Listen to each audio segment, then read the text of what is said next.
This spring, Linda and I decided it was finally time to fix the old wooden fence in our backyard. The fence had survived so many winters it looked more like a historical landmark than something built in this century. Half the boards wobbled, a few nails stuck out at threatening angles, and one corner looked suspiciously like someone's secret animal hideout. "It's simple," I assured Linda, full of misplaced confidence. "We'll just pull out a few boards, swap in some new ones. Easy." Armed with a toolbox and a can-do attitude, I marched out to the fence feeling like a professional. My first attempt with the crowbar ended with it stuck tight in a stubborn board.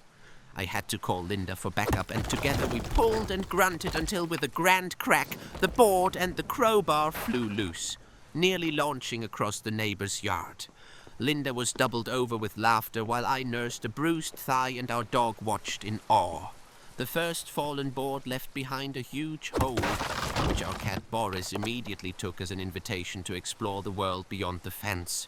Clearly, things were getting out of hand. Soon chaos reigned. Boards scattered everywhere, tools abandoned in the grass, the dog barking at every move, and Boris sunbathing triumphantly on the other side. Linda snapped a photo of the destruction and grinned. "Maybe we should just hire the professionals." I pretended not to hear her. Surely, I thought, my greatest building masterpiece was just getting started. Determined to restore order and my pride, I decided it was time to show the fence and perhaps Linda what I was made of. I rolled out all the tools I owned. Hammers, tape measures, a drill I barely knew how to use, and a mysterious wrench that had lived in my toolbox for years without purpose. Surely, with enough enthusiasm, I could bluff my way through carpentry. The first new board went up crookedly, resembling a seesaw. Linda, observing from the patio with her coffee, just raised an eyebrow. "Modern art?" she suggested cheerfully. The dog, meanwhile, encouraged chaos, running through piles of wood and tangling himself in the measuring tape. Boris, still on the loose, had apparently discovered life on the other side of the fence wasn't as thrilling as he'd hoped, but now refused to squeeze back through the hole. Progress was slow. Each board had a mind of its own. I hammered my thumb twice for every nail that went in, and the drill attempted escape, skittering down the steps and into the grass. Linda offered helpful comments like, "They make videos about this online, and at least the neighbors seem entertained." By lunch, I'd managed 2 mostly stable boards, one slightly suspicious angle, and a collection of new bruises. Linda brought out sandwiches and iced tea, her smile a mix of amusement and admiration. Despite the chaos, she squeezed my shoulder and said, "We might actually pull this off, as long as the fence survives you." I grinned back, ready for round 3. If nothing else, we were building memories, one wobbly board at a time. Fueled by Linda's encouragement and a cold glass of iced tea, I set out to tackle the next section of fence with renewed confidence. I measured carefully this time, borrowed Linda's level, and even double-checked which end of the board was up. Things were finally looking promising until our neighbor, Mr. Peterson, appeared on his side of the fence, shaking his head.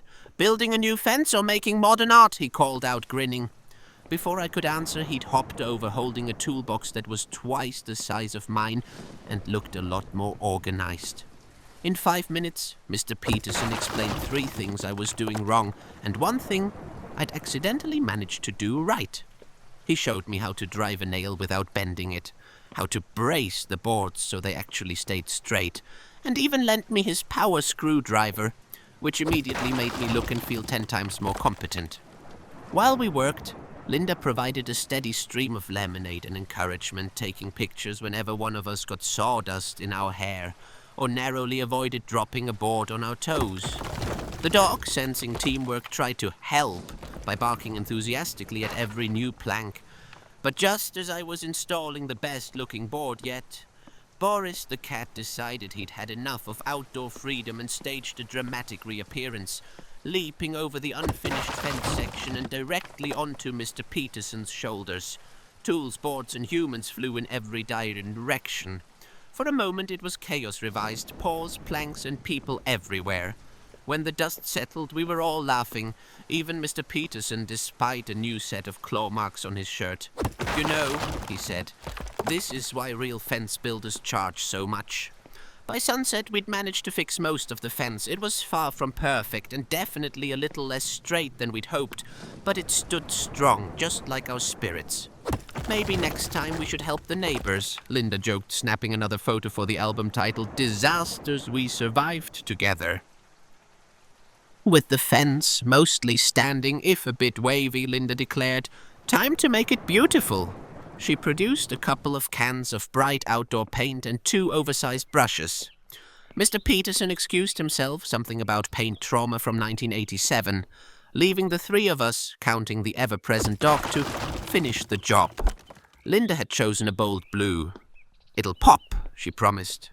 We started with high-energy, splattering paint on boards, grass, and accidentally each other. The dog contributed with a big blue paw print right in the center. Apparently he wanted to help decorate. Boris, freshly returned from his outdoor adventure and clearly bored with our progress, snooped too close and ended up with a blue-tipped tail. Linda chased him around with a damp rag while I tried to paint a straight line, which it turned out was harder than it looked on YouTube.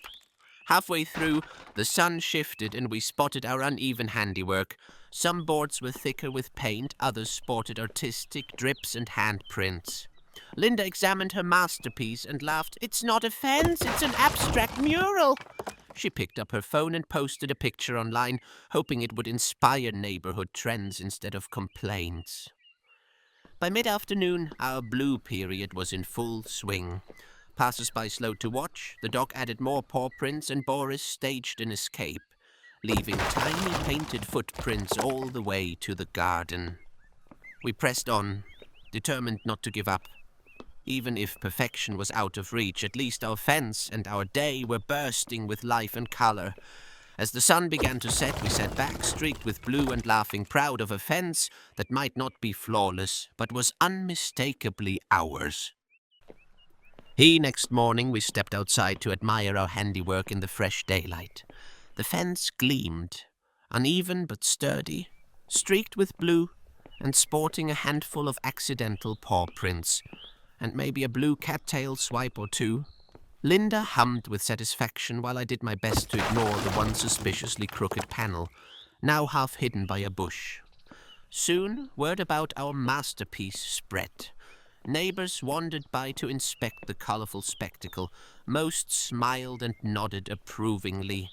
The kids across the street called it the coolest fence ever. Even Mr. Peterson, returning with a cup of coffee and a roll of bandages for his scratch marks, declared it unique and more fun than any fence on the block. While I wondered how long our creation would hold up, Linda just grinned and snapped a group selfie. Us, the dog, and Boris, who, in the grand tradition of cats, looked dignified despite his blue-tipped tail. That afternoon we celebrated with lemonade and a little backyard picnic. The fence stood as a monument, not to perfection, but to laughter, teamwork, a few mishaps, and more than a few shared memories. It might wobble in the breeze, and it definitely wouldn't win any awards for carpentry, but it was part of our home, and a reminder that the best projects are the ones that bring everyone together, mess and all. As Linda leaned against the fence and raised her glass, she said, "Next summer, let's just repaint the mailbox." I lifted mine in agreement. As long as the dog promises not to help this time. We all laughed, together on the wrong side of perfection, and exactly where we belonged.